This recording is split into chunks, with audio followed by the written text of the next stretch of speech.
জনগণ কারা? তোমার বাপ, তোমার ভাই।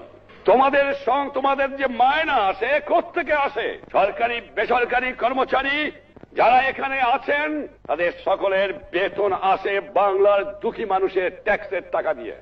তোমরা তাদের মালিক নও, তোমরা তাদের সেবক। তাদের অর্থে তোমাদের সংসার চলবে। তাদের শ্রদ্ধা করতে শিখো, তাদের ভালোবাসতে শিখো। নিশ্চয়ই যেখানে অন্যায় হবে সেখানে দমন করবা, কিন্তু নিরপরাধ লোকের উপর যেন অন্যায় না হয় এদিকে খেয়াল রেখো। তোমাদের জন্য আমার শুভেচ্ছা রইল।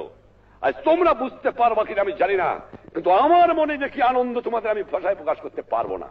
কিন্তু আমি কোনদিন ভাবি নাই, যখন আমি আগরতলা বন্দী ছিলাম, যখন পাকিস্তানের মেওয়ালি জেলে বন্দী ছিলাম, আমি ভাবি নাই যে তোমাদের এভাবে প্যারেড হবে, আমার বাংলাদেশ মিলিটারি একাডেমি হবে এবং তা আমি দেখে যাব। এ জানতাম যে হবে, ইনশাল্লাহ হবে, এ বিশ্বাস আমার ছিল, কিন্তু দেখে যাব এ আমি ভাবি নাই। কিন্তু আল্লাহ আমাকে দেখাইছে। আরো দেখতে চাই। সে কি জানো? সোনার বাংলা দেখতে চাই। আরো দেখতে চাই কি জানো? দুঃখী মানুষের মুখে হাসি ফুটাতে চাই। আরো দেখতে চাই এদেশের দুঃখী মানুষ পেট ভরে ভাত খাক, গায়ে কাপড় পড়ুক, অত্যাচার অবিচার জুলুম বন্ধ হয়ে যাক। এইটি আমি দেখতে চাই।